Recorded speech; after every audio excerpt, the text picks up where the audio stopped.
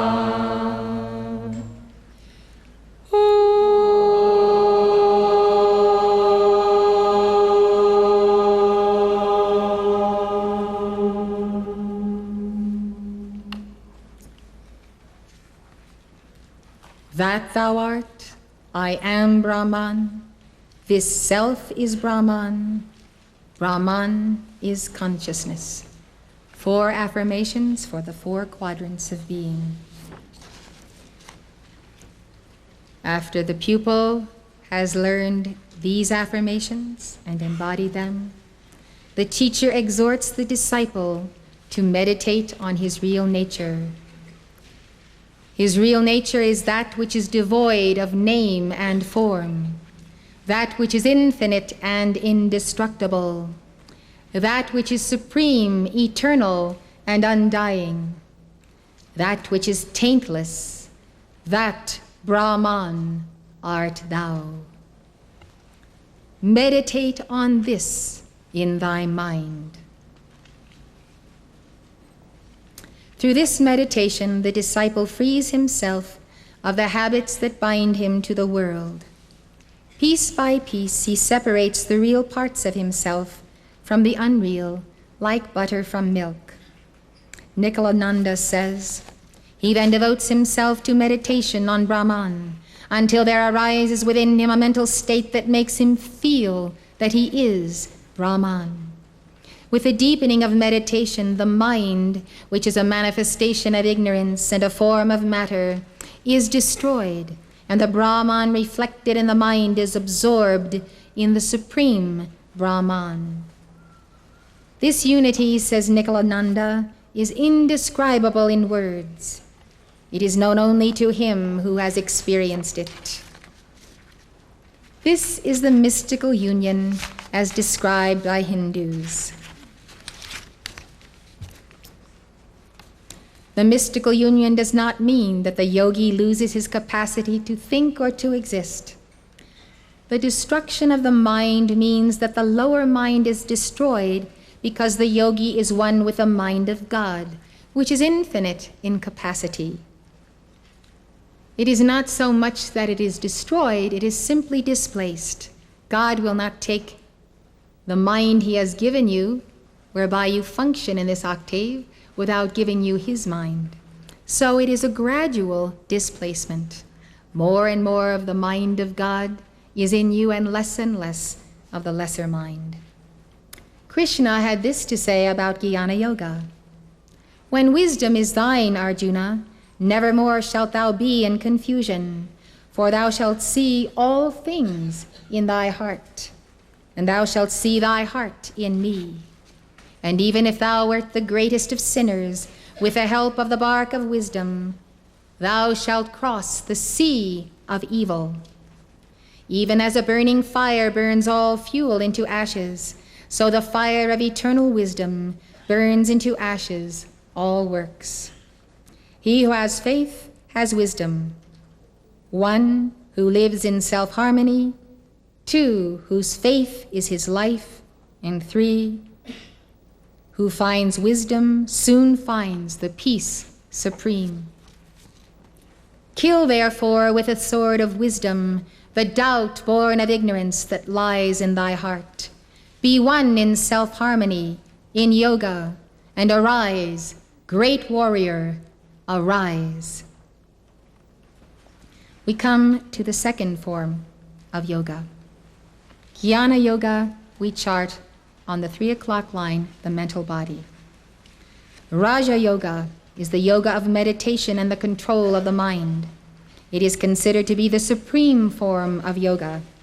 It encompasses all other forms of yoga. Patanjali was a sage who lived sometime between the 4th century BC and the 4th century AD. He wrote down a set of pithy instructions that have come to be called Patanjali's Yoga Sutras. They did not originate with him. They had been transmitted orally for many centuries before he wrote them down. These aphorisms are the foremost authority on Raja Yoga.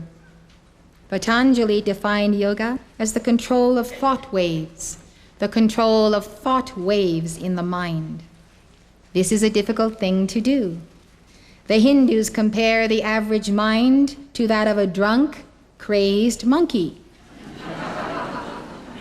Professor Houston Smith elaborates. The motions of the average mind, say the Hindus, are about as orderly as those of a crazed monkey cavorting about its cage. Nay more, like the prancings of a drunk, crazed monkey. Even so, we have not conveyed its restlessness. The mind is like a drunken, crazed monkey, but has St. Vitus dance. To do justice to our theme, however, we must go a final step. The mind is like a drunken, crazed monkey with St. Vitus dance who has just been stung by a wasp. How long can the average mind think about one thing only, without slipping first into thinking about that thing and taking off from there on a senseless chain of irrelevancies? About 3.5 seconds, psychologists tell us. Smith compares the mind to a ping-pong ball, which after following the direction of its owner on the initial bounce, takes off on a jittery flight of staccato bounces that are completely out of hand. Houston Smith asks, what if the mind could be turned from a ping-pong ball into a lump of dough, which when thrown sticks to a wall until deliberately removed? Would not its strength be compounded? The Hindus say yes. How do we go about controlling the mind? First, we have to learn to sit still and to concentrate. Hatha Yoga helps us to do this. Hatha Yoga consists of the physical practices that allow the control of breath and bodily functions. The Goraksha Samhita calls Hatha Yoga the ladder for those who wish to reach the higher regions of Raja Yoga. However, some teachers today believe that Hatha Yoga is a hindrance, not a help, to God realization. Swami Vivekananda was one. As Christopher Isherwood explains, Hatha Yoga has been condemned by spiritual teachers because it tends in practice to concentrate the mind upon the body itself. In the West, it is to be found in a completely degenerated form as a cult of physical beauty and prolonged youth. It is merely a question of a state of mind and attitude. I am certain that in using Hatha Yoga, you understand that you are strengthening and making resilient the body temple of God, the temple of God in which God can inhabit, and that you are not solely interested in physical beauty and prolonged youth. If these be side effects, well and good. But your practice of Hatha Yoga is truly a meditation on God as the universal body, which you are also. You're watching Elizabeth Clare Prophet, world-renowned author and founder of Summit University. Summit University is located at the beautiful Royal Teton Ranch in Park County, Montana, just north of Yellowstone National Park. If you'd like more information, call 800-323-5228. That's 800-323-5228.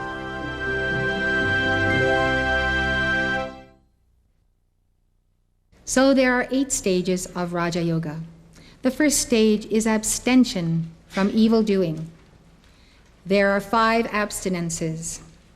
The first abstinence is non-violence. The second, truth. The third, non-stealing. The fourth, chastity. The fifth, non-possession. This includes refraining from possessing whatever contributes to the enjoyment of the senses. The goal of the yogi is to obtain enlightenment through concentration. Distractions in the form of possessions take him away from that end. The second stage of Raja Yoga is the 5 observances. The first observance is purity. This includes outer and inner purity. They are gained through bathing, having a clean environment, purifying our thoughts, controlling our senses, avoiding foods that intensify the passions. The second observance is contentment. The third is austerity. Austerity includes fasting, penance, and mental austerity, such as inner silence and concentration on God. The fourth observance is study of the scriptures. This includes the repetition of the name of God or of a mantra, which is called japa. When you repeat a mantra many times over, you are doing japa, J-A-P-A. The fifth observance is the constant thought of divinity. This is achieved through bhakti, devotion, and offering all of our actions and the fruits thereof to God. I will discuss this in greater depth when we take up bhakti yoga and karma yoga. The third stage of Raja Yoga is the bodily postures or asanas. There are 84 postures. These postures help to strengthen the body and stabilize the mind. According to the Yoga Darshana, the goal of the postures is realized when the physical reactions of the body are eliminated and the mind dissolves into the infinite. The fourth stage of Raja Yoga is breath control or pranayama. The Yoga Darshana describes pranayama as the voluntary interruption of the movement of breathing in and out. Its purpose is to control the mind. It also purifies the body and promotes longevity. The Yoga Darshana tells us that through pranayama, the veil over the radiance is destroyed. The veil over the radiance is destroyed, and the mind is capable of concentration. The fifth stage of Raja Yoga is withdrawal of the mind from sense objects. The sixth stage of Raja Yoga is concentration. This means to maintain the mind fixed on one spot. The yogi who has faithfully practiced the first 5 stages should now be able to focus the mind.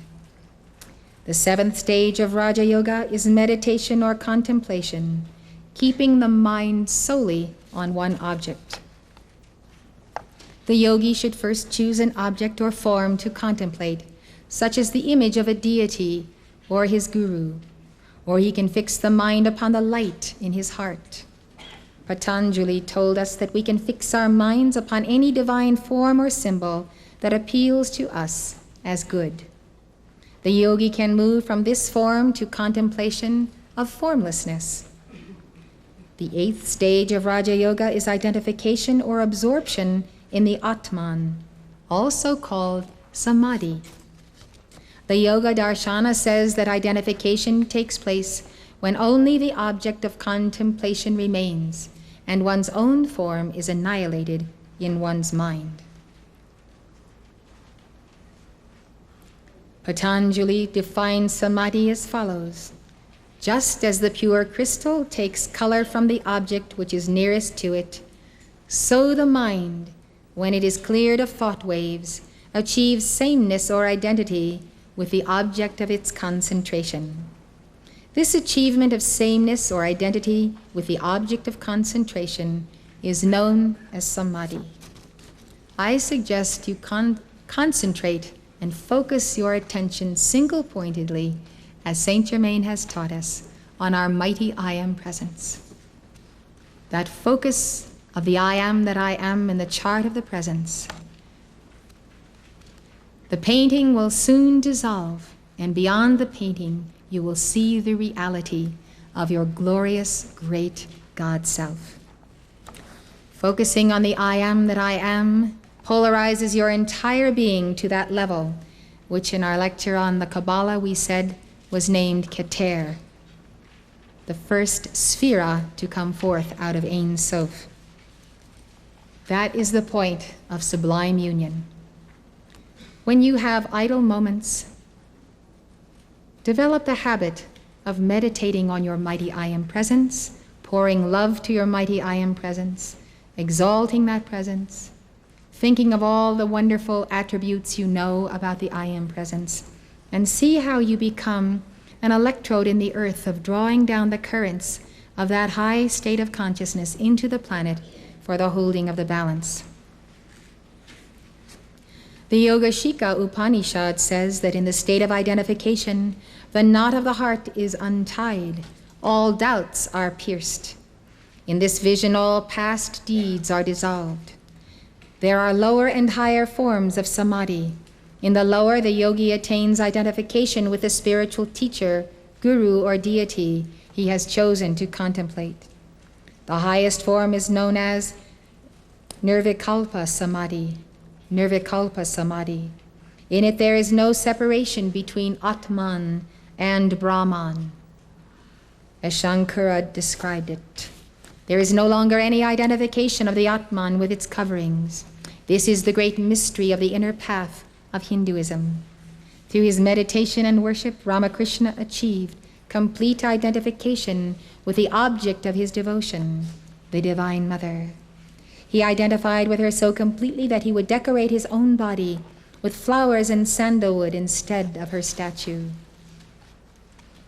When we see what great love and great union Ramakrishna had with all of these levels and planes of consciousness where God is personified, we understand that one can reach great heights of spirituality, but leave the one thing that must be accomplished undone, the full balancing of karma. So one can go up into exalted states of consciousness. It's like climbing the ladder, and through exercises and devotion we can achieve it. But by and by, we climb down the ladder, we take up the path of karma yoga, we roll up our sleeves, we go to work, and we balance our karma. But we are a different person because we bring back with us everything that we have gained by achieving this tremendous union with God. And so we can give much more of our consciousness of God to the ultimate balancing of that karma. Let us now enter into meditation upon our real nature. Today in the West, people have a difficult time meditating because their minds are so yin. This means that they eat too much sugar and drink too many liquids like coffee and soft drinks, most of which have caffeine in them. Yin foods make it difficult to concentrate. This weakness is ingrained in our bodies and persists up to a certain point, even when we become less yin. To compensate for this weakness, we give mantras during our meditation. We not only meditate, but we give mantras because the mantras can allow us to focus on words and on word pictures and visualizations. As we meditate and give these mantras, we are becoming one with the object of our concentration. The mantra keeps the mind in line. This was the grand solution of beloved Saint Germain to all of his beloved friends, disciples, chelas in the West. He saw the plight of Westerners, the yin condition, which really started at the time when they first began importing refined sugar into Europe itself. This is where the decline of the strength of the mind and the will set in, and people became yin in their bodies, yin in their minds, as described as the monkey, etc. So this is a marvelous way, because as we focus upon the sun of our mighty I Am presence, we can fill the chalice of words of the mantra, and all of the mantras in our decree book are dictated by the ascended masters. So they are a little pouch of their causal bodies, a little formula all tied in one mantra or decree, and when we repeat the words, we have made attunement with and created the counterpart of the master's vibration in ourself. We speak of the master as the yang spirit force and ourselves as the yin matter manifestation, a polarity of plus and minus, masculine and feminine, which is why the soul is always referred to as she. So we become the anchoring point for the master in the planet when we say their mantras and combine mantras with meditation. So I would like you to join me in giving this salutation to the sun. It's in your decree book, Decree 2020.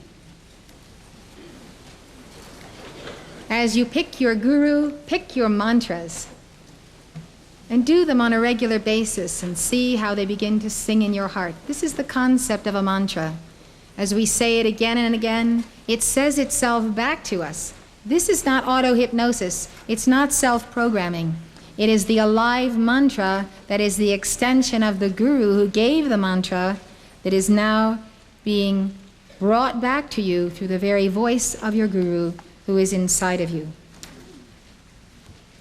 I very much love this mantra. Please visualize in front of you what you are saying.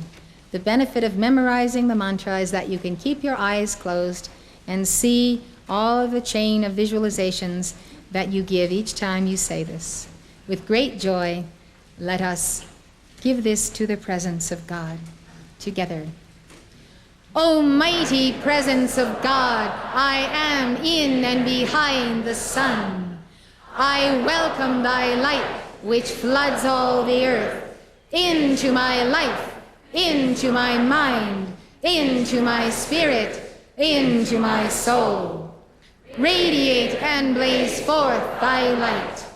Break the bonds of darkness and superstition. Charge me with a great clearness of thy white fire radiance. I am thy child, and each day I shall become more of thy manifestation. That's it. That's the wonderful mantra. Here's the Helios and Vesta one. It's just fine to sing a mantra.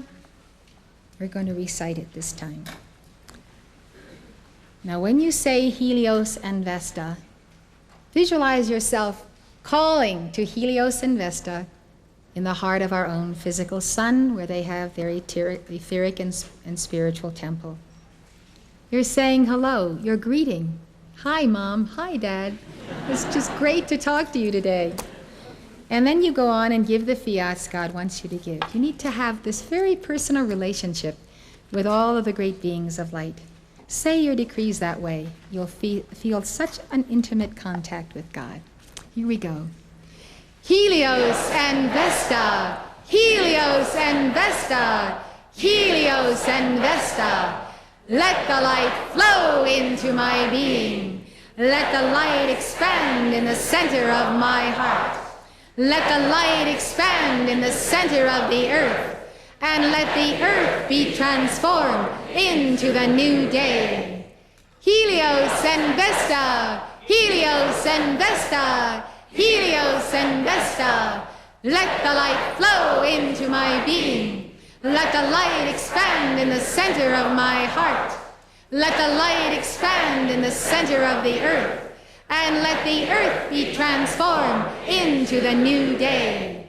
Helios and Vesta, Helios and Vesta, Helios and Vesta. Let the light flow into my being. Let the light expand in the center of my heart. Let the light expand in the center of the earth. And let the earth be transformed into the new day. And then you just accept it done and let it go. It's absolutely done. Nothing can stop it. The light of God is manifesting through you through the mantra. It's the law of God. It's the science of God. It does not fail. It will never fail. And if you pervert the mantra and claim, woe is me, and your sicknesses and your sorrows, etc., the law will not fail, the science will not fail, and you will manifest what you have just said. This is an unerring law. There can be no doubt about its fulfillment. The next one is Golden Waves of Peace 2001.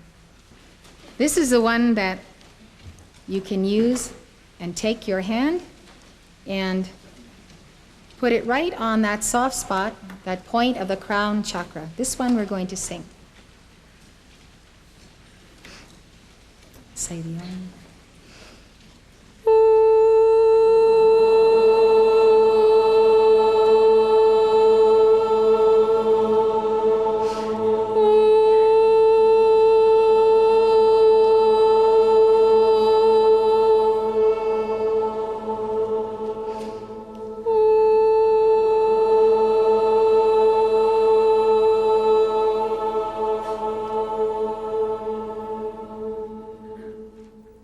You're going to sing to the flame.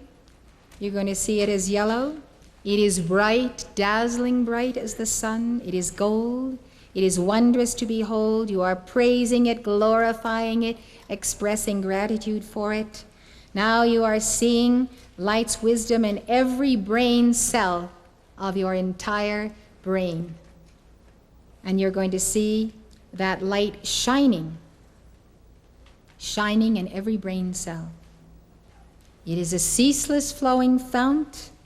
It is illumination from your mighty I Am presence. It never ceases to flow.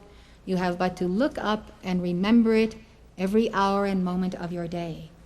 Using the power of God's name, you affirm, I am, I am, I am, illumination. It is so, it is done. You have decreed it in the name of your mighty I Am presence. Accept it.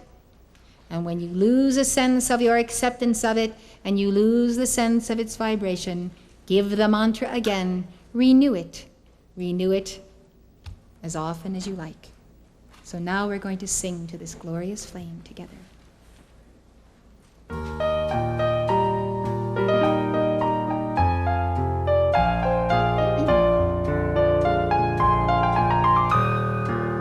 O flame of light, bright and gold, O flame most wondrous to behold, I am in every brain cell shining, I am light's wisdom all divining, ceaseless glowing fount of illumination flaming, I am, I am, I am, illumination. O flame of light, bright and gold, O flame most wondrous to behold, I am in every great cell shining, I am light's wisdom all divining, ceaseless flowing fount of illumination flaming, I am, I am, I am, illumination.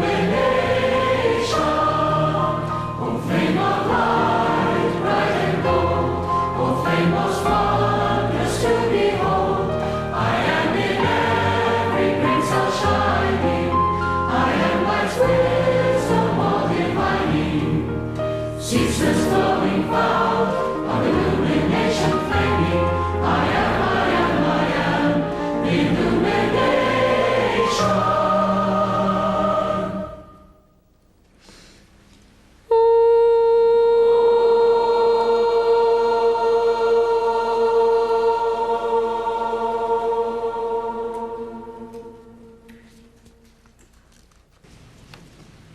One who practices yoga can develop special powers called siddhis, S-I-D-D-H-I-S, siddhis.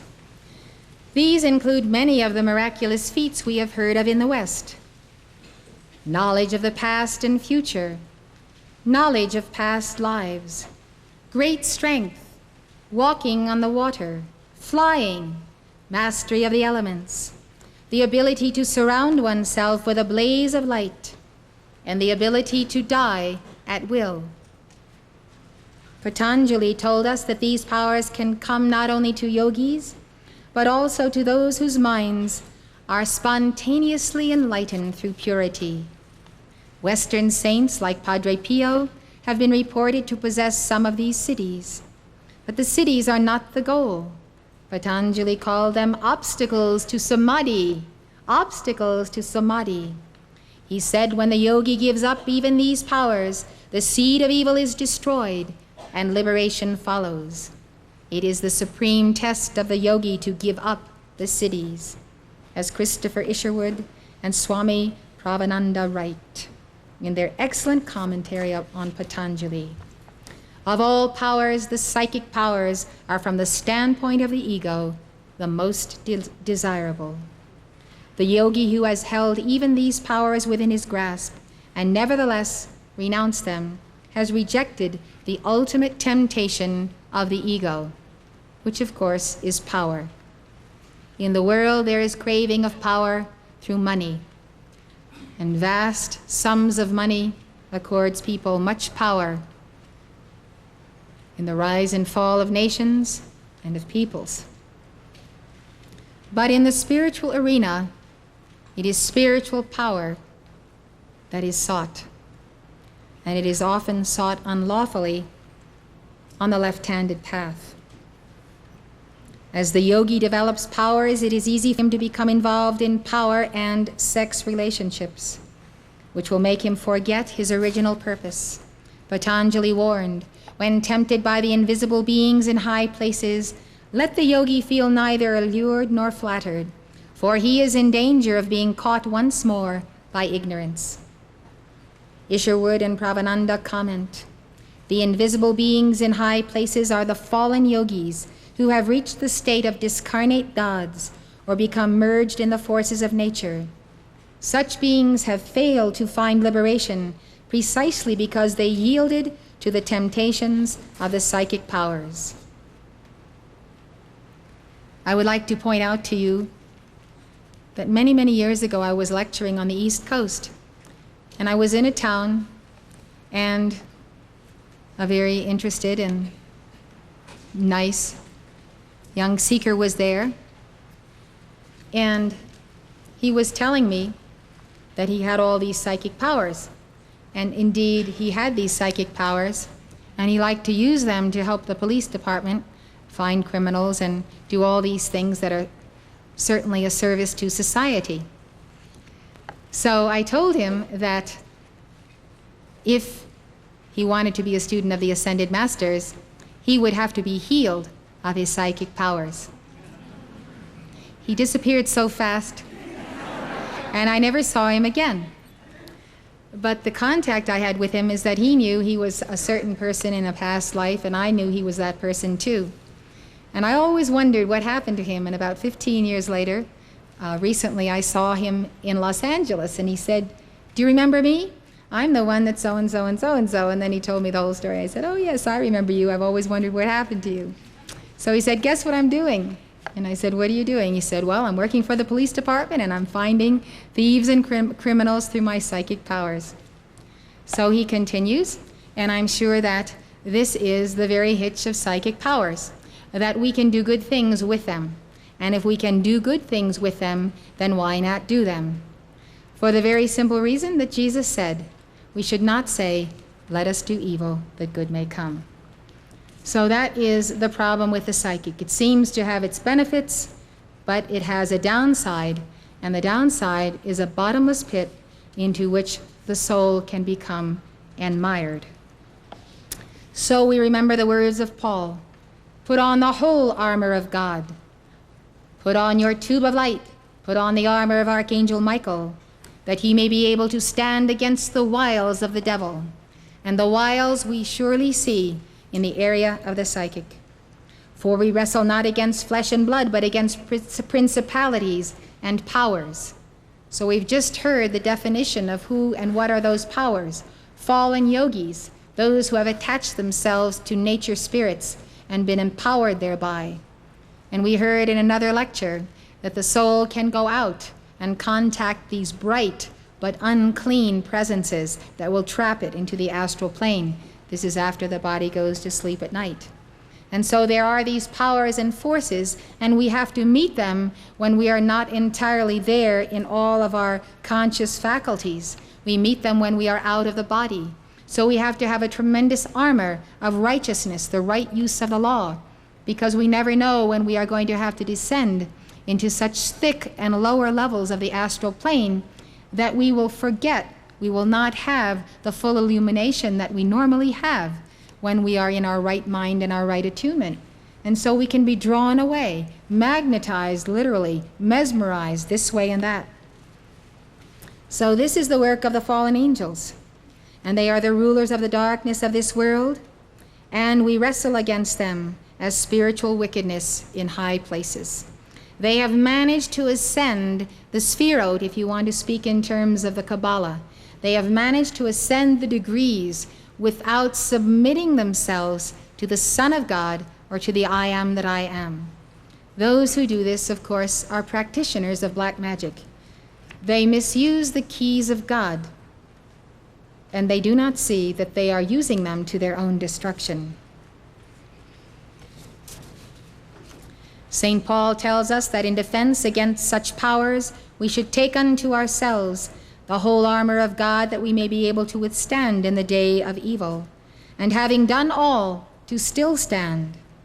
In Ephesians he says, "Stand therefore, having your loins girt about with truth, and having on the breastplate of righteousness, and your feet shod with the preparation of the gospel of peace. Above all, taking the shield of faith, wherewith you shall be able to quench the fiery darts of the wicked. and take the helmet of salvation and the sword of the Spirit, which is the Word of God. Decrees, on the other hand, are worded formulas. They capture and direct God's light into specific action in the physical universe. It is the Word of God through dynamic decrees and mantras that is our surest and safest protection.